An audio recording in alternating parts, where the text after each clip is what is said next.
welcome everyone, and thank you for taking time to be with us today. My name is Camille, and joining me are cybersecurity professionals. We have Interware's managing partner, Paul Zhao, CISSP, CISM, and Fortinet's pre-sales channel solutions engineer, Victor Marine. You're free to use the chat for your questions, and we also have a Q&A portion at the end to accommodate all your inquiries. So with that, I am passing the mic to Paul.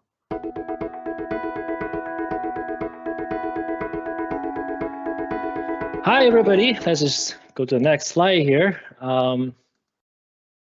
Welcome. I see some of the old friends here and new faces. So thank you for dropping by this afternoon. And this is this month's webinar. We're going to talk about Zero Trust. And this is our fourth webinar of the ransomware series. So let's get started. Again, a quick introduction of Interware. This is the 39th year that we're in business, and our key solution focuses are cybersecurity, digital transformation, and cloud offerings. So obviously, when we conduct projects, maintain systems, cybersecurity is always bolted in. Cybersecurity is always something that part of the requirement, part of our considerations. And our customers are from a very wide range of industries. We have a lot of healthcare customers that, highly regulated. We have financial institutions, schools, along with other verticals, coast to coast, retail chains, law firms, manufacturers, and etc. So throughout years of supporting the customers, we understand the information security requirement and the information technology requirement of the verticals. Interware Security as a Service, and this is two of the most popular cybersecurity services that among our customers. So the first one is the MDR, Managed Detection and Response Service, that carried out by our SOC team, which is the 24/7 team that consists of vendor-certified security analysts, as well as general security experts, such as CSSPs. And the team follows the NIST Special Publication 861, Revision 2, that's the latest one. So they follow through the endpoint monitoring, instant detection, response, actually containment, and remediation. So this is one of the key differentiators between us and some others out there. A lot of other SOC providers, the service is from the monitoring, detection, and response, and leave the remediation, containment and remediation to the customer. So because we have the vendor-certified security analysts, that we're able to offer the whole process. So leave the customer worry-free, hands-off, that kind of thing. And the other service we provide is the GRC. So the GRC stands for Governance, Risk, and Compliance. And so the MDR service is more from the operation side, but the GRC service is focused on a higher level based on the liability.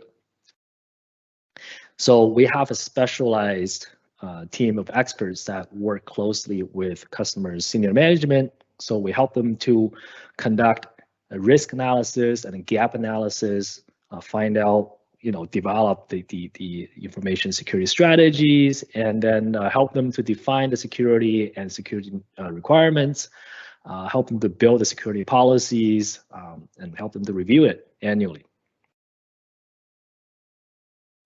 Other securities as a service we provide, we do have hosted cybersecurity services through our data center, which is SOC 2 Type 2 compliant. We also do cybersecurity assessment services, technology deployment services, for example, Fortinet's firewalls, anti-spam, and et cetera. And we also offer managed vulnerability scans and reporting, and tailored user security awareness training. Okay, what happened lately? So for the past couple months, almost every week, the attacker group named Lapsus made their name out there. And they were able to compromise some of those huge technology giants. The first makes the news was NVIDIA, and then followed by Samsung and Microsoft, LG, and Okta. Those are those names known by everybody, and those companies spend multi-millions, if not hundreds of $1,000,000 to protect them. And this attacker group is still be able to penetrate through social engineering.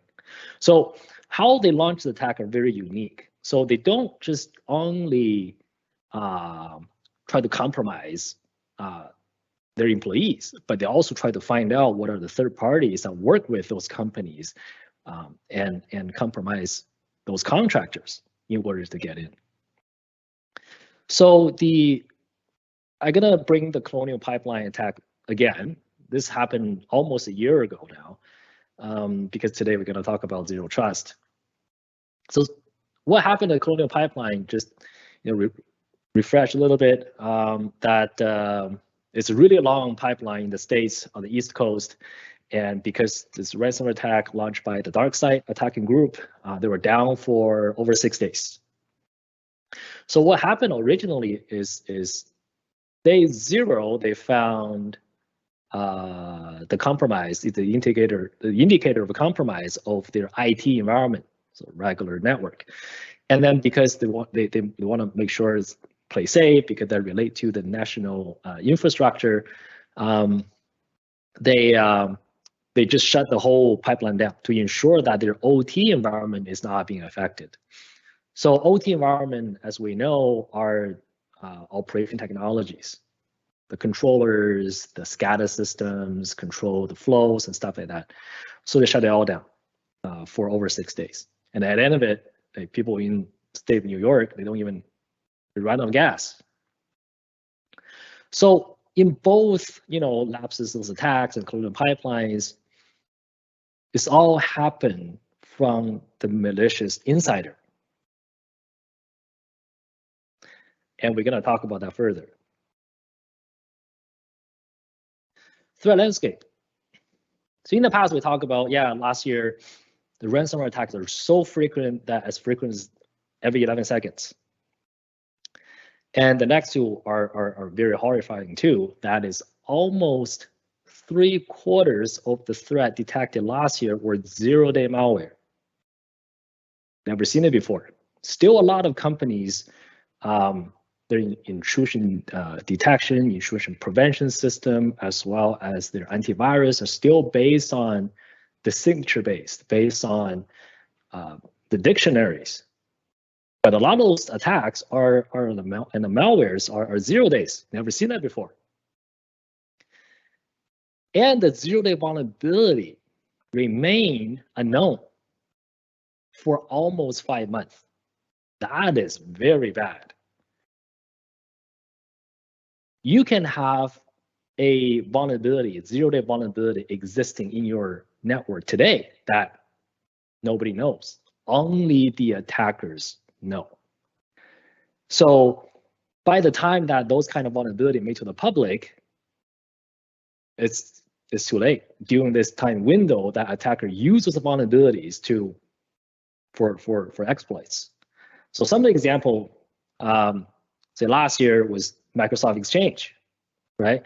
Many months prior to that, 4 months prior to that, they already knew about this vulnerability. They patched it at the Office 365, but they didn't do anything yet until April for their on-premise Exchange. And as well as in December, this Log4j vulnerability. That's even longer than way longer than 5 months, years. So those zero-day vulnerabilities may not, in your environment, perhaps, may not directly open to public because, yes, most of the companies have firewalls as perimeter defense. May not open directly to the internet.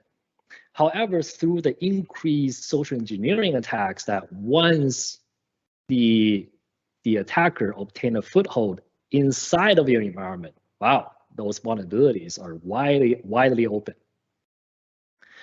So that leads to the last one, that increased insider attacks and greater impact with double extortion. And this has happened to Colonial Pipeline, as well as Lapsus attack NVIDIA, where they get into the environment, they learn about the environment for some time, they steal the data out first.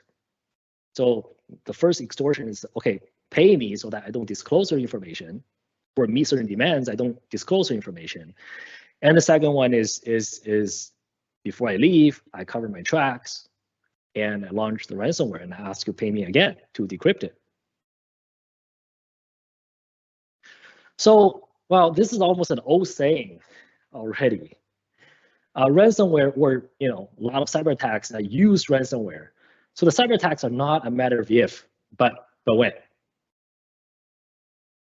So now with a better understanding of how the attackers normally carry out the cyber attacks, to effectively protect your organization, your assets, is through a layered defense, such as the ZeroTrust Network architecture. So the ZeroTrust Network is a concept. It's not any particular product that carry out the entire this architecture. It's formed with numbers of different technologies and appliances. And this is based on the principle of least privilege, based on separation of duties, and need to know. So today, less than 15% of the business implemented Zero Trust. One of the reasons being is that it's not easy. It's not easy. A lot of companies that use technology, security technology from different vendors. Like for example, you use Checkpoint for the firewalls, you use NAC, Network Access Control by Cisco, and you have Sophos for antivirus. But the problem is they don't talk to each other. They don't communicate with each other in terms of threat intelligence, threat sharing. So it's really hard to gain a good visibility what's going on in your network. And the overhead to manage all those multiple tools are difficult. So today we have Fortinet. We're going to talk about the ZeroTrust Network Access. So it's a group of state-of-the-art product that Fortinet has, and because it's all from Fortinet, it's all orchestrated through the security fabric. So they share the information, all different products that act as a whole. And therefore, the improvement of the network visibility. And because it's single pane of glass, the management overhead is almost none. So without further ado, please let me introduce our old friend, Victor. Victor, the floor is yours.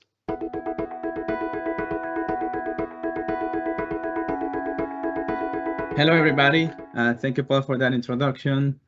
My name is Victor Marin. I'm a channel SE here at Fortinet. And I've been here in the company for over a year and a half now. And I remember that I decided to join because I was really impressed with the firewall capabilities and that threat intelligence sharing that Paul was talking about. But now that I've been here in the company, I'm even more impressed because of that platform approach to cybersecurity that I believe is key when protecting today's networks. So today, yes, we're going to talk about ZeroTrust Access. And so we're going to be going over some of the trends in the industry. We're going to be going over the solution itself and what it takes to implement it.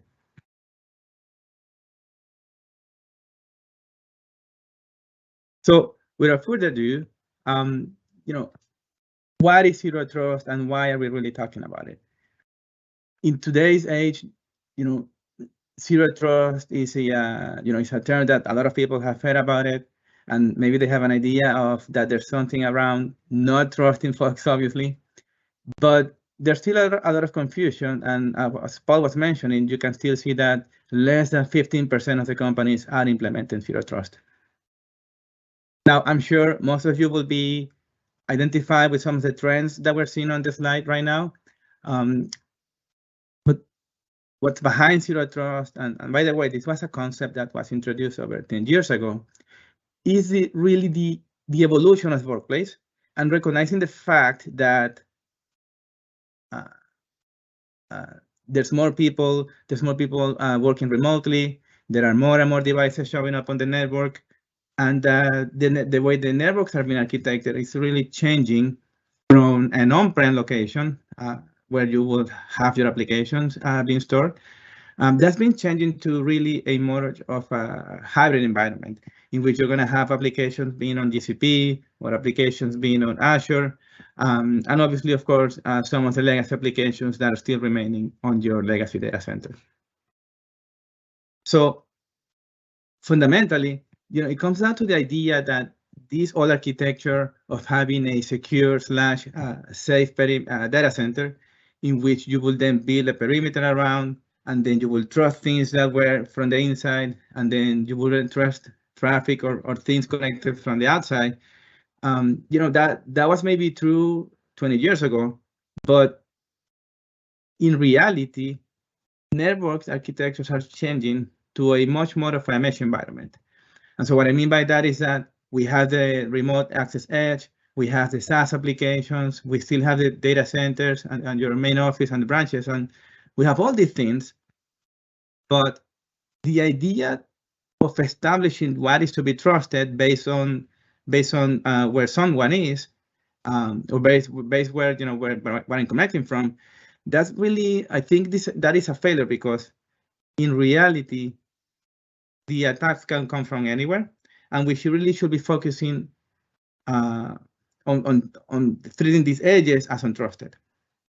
And so that is really the idea behind Zero Trust. It's about not granting trust or trust based on where someone is or an application is, but rather looking at the data and the users and the devices and focusing on securing that. So before we go into how we implement Zero Trust, let's drill down a little bit on some of the principles that Paul was mentioning. And the first one is really about doing verification. So making sure that we verify the users and the devices. And at this point, I know what you're thinking. So you're going to say, but wait, are we not verifying today? What is the difference, right? And so the answer to that is basically that we're going to be doing that verification in an ongoing basis. And so just typing the credentials and making sure that you do not have malware once is simply not enough. And so with Zero Trust, we do trust a device, but we trust the device after we have done that verification and that authentication. But we're going to be doing that for a limited period of time, and this is key. And so it's going to be done on an ongoing basis and for every single session or every session as possible. So for every application, every single time that you're trying to access that application, we're going to be doing that verification. The second principle is about granting the minimum access. And most of the time we do that creating areas of control, small areas of control, doing micro-segmentation. And so making sure that we do not have unrestricted or uninspected traffic to access applications or data. And then sometimes we also do that making sure that we provide the least privileged access. And so that means basically making sure that your salespeople have only access to sales resources, and that the HVAC system will have access only to the building management system, but they do not have access to the customer records, right? And so again, the idea behind this is that if there's a breach, if there's a device that has been hacked, if there's a user that has been compromised, then you can really limit the extent and the damage done to your organization. And that leads us to the third principle of Zero Trust, which is basically assume that you have been breached. And again, this is going back to the idea that the attackers might come not only from the outside of the network, but also from the inside of the network. Whether they know it or not, whether they had malicious intent from the internal network. The truth is that the attackers really can come from both fronts. And so again, we need to forget the idea of extending the trust outwards just because somebody is connected from the network. And again, the idea is to make sure that if there's a breach, if you were compromised, we can really limit the extent and the damage done by that attack. Unlike some of the ransomware attacks that Paul was presenting with the Colonial Pipeline, or the other cases there with the Lapsus group, in which they got into the network, they shut the company down globally. And so that's really the type of things that we're trying to avoid with Zero Trust. Now, what are the problems that Zero Trust solve? The first one is that inconsistent user experience, because depending on the way they're accessing the applications, sometimes, obviously they have exposure to the public or to the internet. And so the users might come from outside of the network, and sometimes they even have to use different credentials to connect to the network from the outside. And obviously that is not ideal. And then the second problem is that because you still need to support their digital transformation needs, you still need to make sure that those applications are accessible from the internet, from anywhere for that matter, to support your staff. But the challenge with that is that now those applications are also exposed not only to your staff, but also to the bad actors on the internet. Now, when we look at Fortinet, we have, as I mentioned before, a platform approach to cybersecurity. And so, yes, we have the firewalls, and we're very well known for those, but it takes a whole ecosystem of cybersecurity products to enforce the Zero Trust and make sure that you are fully protected in today's networks. And so our fabric, our platform, has multiple pillars. Zero Trust is one of those pillars, but that is not the end of Zero Trust. We still need to rely on the other pillars of the fabric, such as the security-driven networking and the adaptive cloud security, so that we can enforce those Zero Trust principles using the product in the ZeroTrust Access pillar. But so we can enforce those principles and make sure that the users are connected to the applications in a secure manner. And so collectively, all these pillars will allow you to provide that broad, integrated, and automated capabilities that your cybersecurity team needs. Now, if we drill down a little bit into the ZeroTrust Access, when we look at what exactly ZeroTrust needs to do, it is a pretty broad capability because at this point, it's about protecting those users and devices and having that visibility and control, not only when they're connecting from the network, but also when they're coming from outside of the network. And so I'm going to say that one more time. Having the power to provide that visibility and control when someone is off the network is equally important in order to provide true Zero Trust. And so to understand what that looks like within the security fabric, what I'm going to do is that I'm going to walk you through 4 use cases. And I think this is the easiest way to see the power and to understand what Zero Trust is and what that looks like within Fortinet. And so the first use case is going to be about the user-associated devices. And so how do we control access to those guys or to those devices?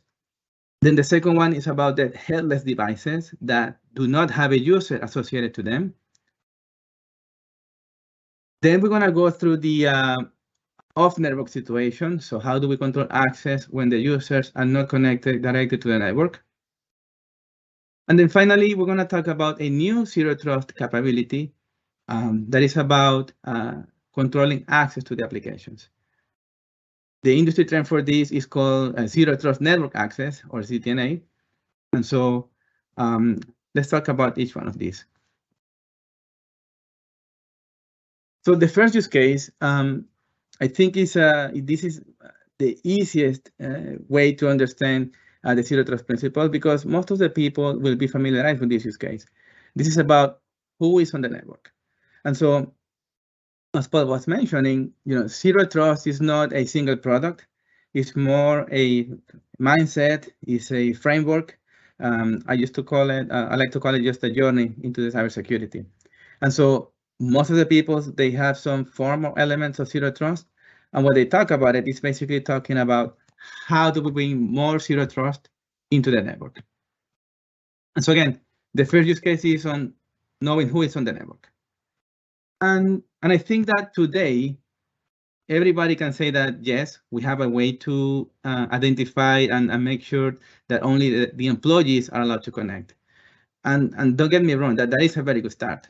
But the way we bring more zero trust into the equation is basically by looking at those zero trust principles and applying those principles into your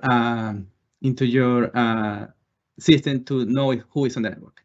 And so the way we do that with Fortinet is with our Forti Authenticator.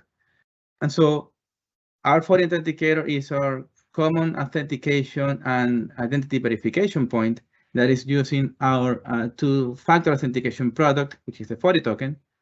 And that can come either with a hardware token or a mobile token. But as the users are trying to come in and they're trying to authenticate into the network, our Forti Authenticator can tie into your existing Active Directory infrastructure or whatever authentication server you have, so that we can have an idea of who the user is, we can have an idea of what the role is, and so we can make sure that, again, the salespeople have access only to the sales resources, and that the R&D people have only access to the R&D resources. And so the way we do that, the way we enforce that, because now that we know who you are and what your role is, now we can apply that least privilege access. And now we can use the other products on the fabric, such as a firewall, such as a FortiGate, to enforce that minimum level of access to do your job, and only that access. No, now, not only that FortiGate can do that, but it can also enforce zero trust in your SaaS applications. So we're using SAML protocol, and we can use the same credentials that you have for your internal resources to access those SaaS applications that you may have, such as Oracle or Office 365. And so obviously that will reduce the user fatigue, and it will reduce the risk of having your credentials being compromised. So again, this is another example. This is one example of how we bring those zero trust principles into your network to know exactly who is on the network, to provide that ongoing verification, and also to make sure that you provide the least privilege access that we've been talking about. Now, the second use case, I think, is a more interesting and more challenging case, because these are not the devices that say, hey, I have this user, please help me verify that they are who they say they are. These are actually those devices that I call them headless devices. And so these are basically those IoT devices in which the IT staff have to discover them, and then somehow they have to figure out what they are, where to place them in the network. So our zero trust solution for this type of scenarios, for these headless devices, we use a network access control product. And as you may have guessed, it's called FortiNAC.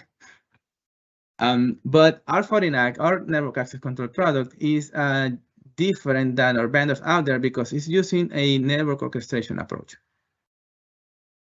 Now, what do I mean by that? What I mean is that unlike other vendors out there, that the traffic has to go through the firewall in order to identify a device, our FortiNAC will actually talk to every single switch, every single router, every single IP, and all the things that make up the network, so that we are going to create a logical map of everything that is connected to the network and everything that is connected to that switch port.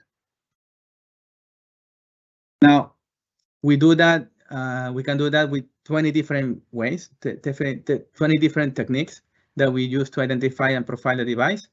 But once we do that, we not only talk to the network to find out what is connected there, but we can also configure the network, and this is key, because we need to maintain those small areas of control. We need to maintain those small slices of the network, also known as do the microsegmentation, right?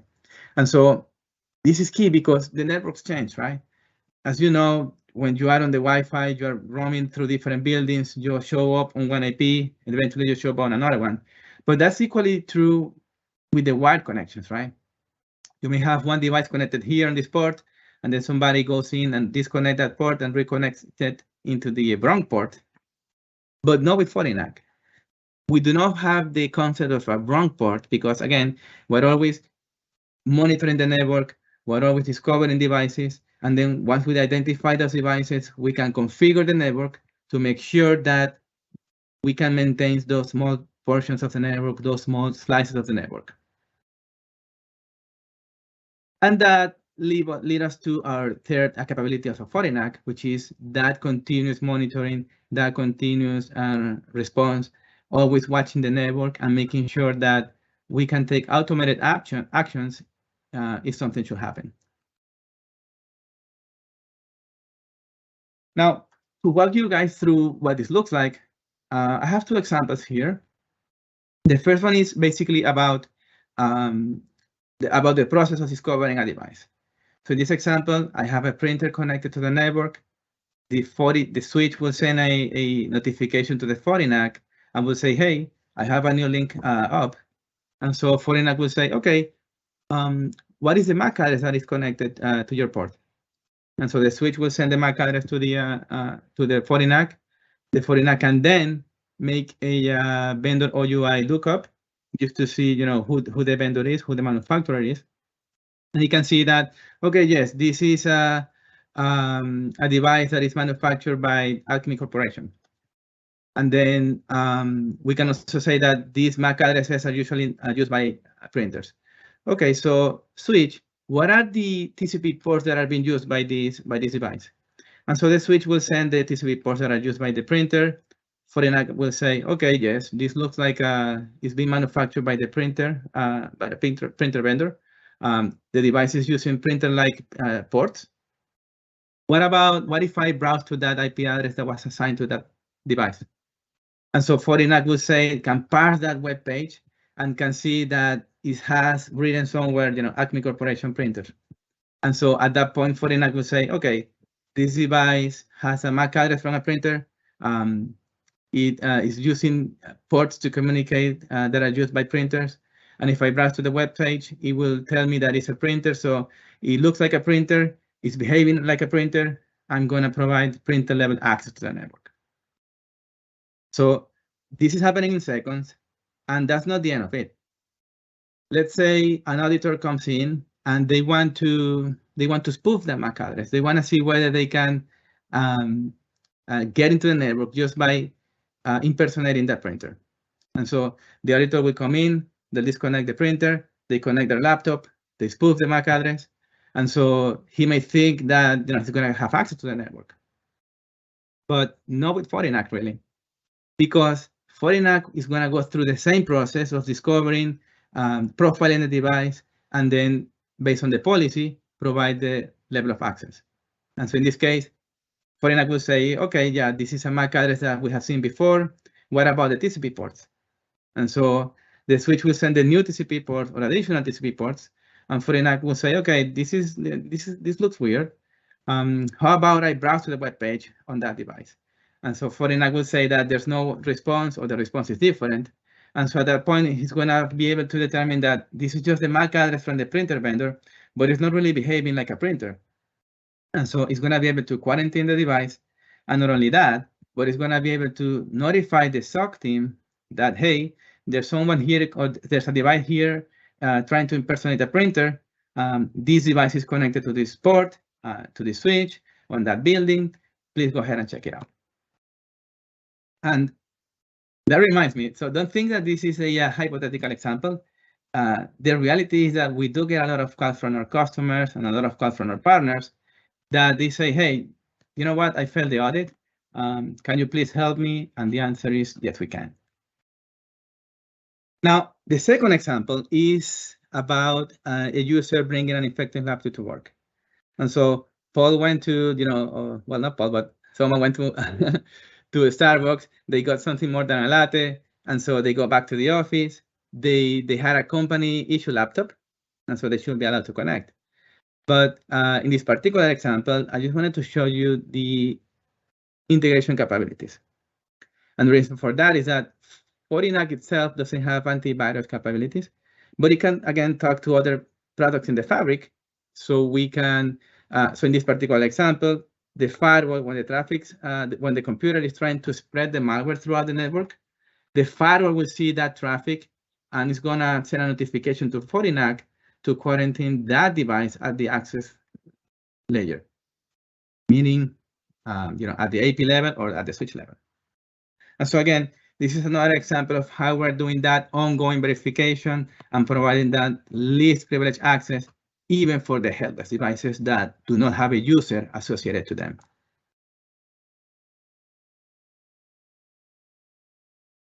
Now, the third use case is about that off-network situation. So how do you maintain control when equally when someone is off the network? And for that, we have our fabric agent. We have our FortiClient fabric agent.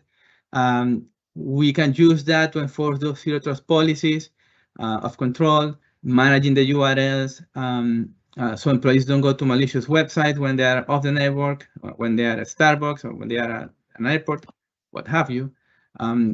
Just to make sure that they do not get any malware while they're on the go. At the same time, we can also keep these devices patched, making sure that they are vulnerability free, such as the Log4j that Paul was talking about. And then obviously we can provide secure remote access capabilities, not only in the form of VPN, but also in the form of secure access to applications, whether they're on or off the network.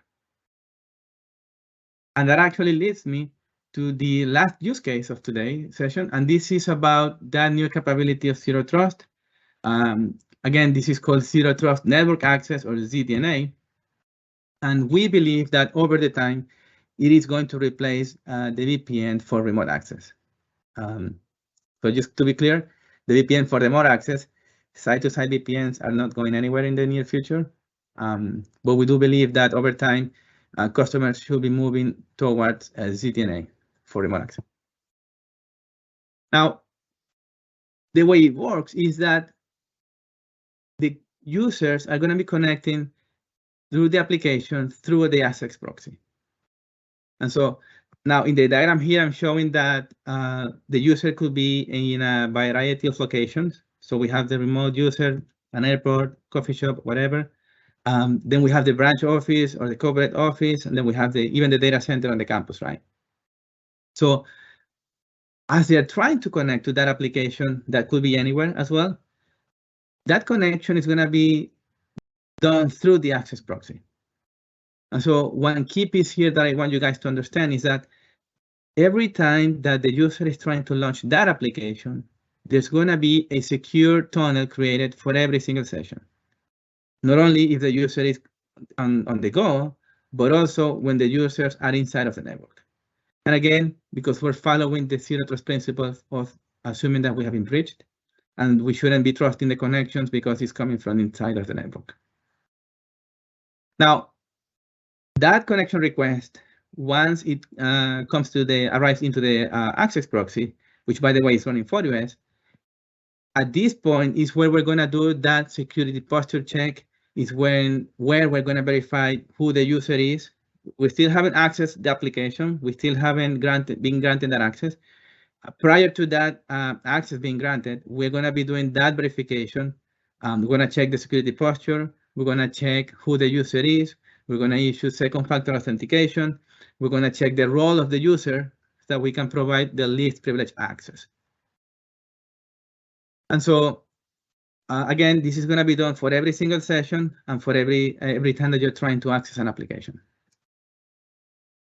Now, as I mentioned before, this is going to be the same user experience, whether the application is at the data center, the public cloud, or the private cloud.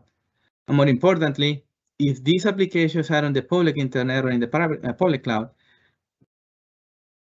you're going to hide these applications from the bad actors because these applications are only going to be expecting connections from the access proxy. And so at that point, you can rest assured that the access has been validated and has been secured. And so in this slide, I'm saying here that the access proxy is something running FortiOS. And this is important because it doesn't mean that it has to be a FortiGate in a hardware appliance. That means that it could be also a FortiGate VM running, on Azure or GCP or AWS or in your VMware infrastructure. But it also means that it can run on our new SASE offering. So we do have a SASE offering that is based on FortiClient and also on FortiOS. And so what that means is that if you are running FortiOS in your network, then you can enjoy the benefits of ZeroTrust.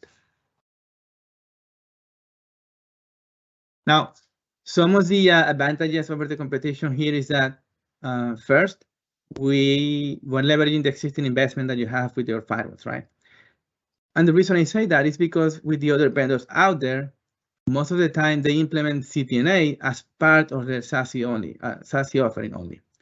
And so what that means is that if you wanted to enjoy the benefits of CTNA, now you have to pay to access that control point on the cloud. Again, only to enjoy the benefits of CTNA. Here at Fortinet, we have uncoupled that capability. And so we are actually implementing that not as part of the SASE offering that we have, but actually as part of your existing infrastructure. And so if you have your firewalls on-prem being, virtual firewalls or hardware FortiGates, then you can still enjoy the benefits of CTNA. And not only that, but because we don't need additional licenses for that, you can still also leverage not only for CTNA, but also for SD-WAN, making sure that you can do dynamic and smart application steering. And also you can enjoy the benefits of the SD-Branch solution, which means basically managing the APs and the switches and the rest of the infrastructure from that single pane of glass. And then the other benefit is that because the traffic is going through the firewall, you get to apply that broad and enterprise-grade certified security that we are very well known for. And then finally, as I mentioned before, there are no licenses required. So if you have a FortiGate VM or hardware appliance and you have a FortiClient today, this is basically a new feature that is going to show up there after you upgrade to 7.0 and above. So to recap, our ZeroTrust solution, the ZeroTrust solution from Fortinet is about knowing and controlling everything and everyone on and off the network, making sure that we apply the ZeroTrust principles of ongoing verification, least privilege access, and then also making sure that when shifting from the old framework of protecting edges and perimeters to protecting users and devices. And so that way we can mitigate and we can minimize the impact of any attack, of any breaches in the organization. If you want to learn more about it, please feel free to reach out our friends on Interware. Feel free to reach out your account manager at Fortinet. We will be more than happy to help you through the journey of implementing ZeroTrust. Thank you, Victor, for that very informative presentation. I have a few questions already lined up. So this one is for you, Victor. Is Fortinet ZeroTrust solution vendor agnostic? Can we do ZeroTrust if the infrastructure has devices from Cisco, Checkpoint, or Aruba? Yes, that's a good question. So the answer is yes, especially with FortiNAC, right? So I didn't mention this during this session, but we have we support 170 different vendors and up to, I think, 2,800 different devices. So we can work with other vendors for sure using the FortiNAC. And that's not to say that you need FortiNAC to apply ZeroTrust. Our products, as we said before, we have a platform approach, and so they can work well, obviously very well with, among ourselves within our own products. But if we were to have in reality, most of the customers out there, they have a multi-vendor environment. So if that is the case, we can very well play with the other vendors out there. I have another question here. I think this is the most common one. Do you see ZTNA or Zero Trust Network Access fully replacing traditional VPNs? Yes. This one normally causes controversy, but yes. So today, SSL VPNs or IPsec VPN for remote access, they are not going to go anywhere. And the reason for that is because not all the applications are fully supported by CTNA, right? And so that means that if you have applications that are not supported, you can still fall back and do that remote access capabilities using SSL VPNs or IPsec VPNs if you want. But again, because we're shifting from that framework or architecture of protecting the remote access edge to protecting users and devices and applications, that's where we see that Zero Trust Access, or CTNA in this case, is going to be, there's going to be a broader adoption in the coming years. I have another one here for you. So if we already have endpoint or EDR or XDR, do we still need Zero Trust? Yes, you do. And the reason for that is because the EDR is going to be protecting the endpoint and the endpoint only, right? So most of the vendors out there, and even ours, you need to install an agent on the endpoint. But as I was saying before, what about the headless devices that you cannot install anything on them because you cannot log in? They have a firmware, but they don't really have a full operating system in which you can log in and install applications, right? So you still want to maintain control, and you still need to maintain those small slices on the network and making sure that the IP cameras belong to the IP cameras portion of the network, and so on and so forth, right? So that's not to say that we don't work with the EDR. Actually, in that example that I was showing there with the infected laptop and the FortiGate, that's equally true if you were to have EDR instead, right? So the EDR can talk to a FortiNAC, let them know that there's an infected laptop here, and so, or there was somebody trying to exploit a vulnerability on that laptop, and so it can talk to our FortiNAC, and then because FortiNAC can configure the network as well, we can work with each other and make sure that we can quarantine that device at the access layer with FortiDR as well. That's perfect. Thank you, Victor. Lastly, I have another question here for Paul. Since governance, risk, and compliance was mentioned under Interware services, what kind of policy is the best approach for Zero Trust? Oh, wow. Okay, so this is a big question, because a mature organization, right, to operate this information security governance, all the policies that you have are based on the risk analysis, and the implementation of firewalls, zero trust, different appliances are basically follows what the company wants, what the policy states. So a lot of the policies basically are based on what? It's based on, we talk about the least privilege, separation of duties, and sometimes need to know for highly regulated places. So the zero trust network access is just the technical controls that manifest what the policy statements are. So in a way that, yes, it has everything to do with how you address the governance, risk, compliance to the policies. So zero trust covers all of that.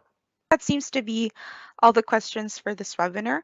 So if you have any questions later on or have concerns about your cyber defenses, you can contact us at info@interware.ca. And please follow us on our LinkedIn and Twitter accounts and stay posted on these pages for the winners of the early bird and raffle. Thank you very much to the wonderful speakers, and thank you all for joining us today. Enjoy the rest of your day, everyone.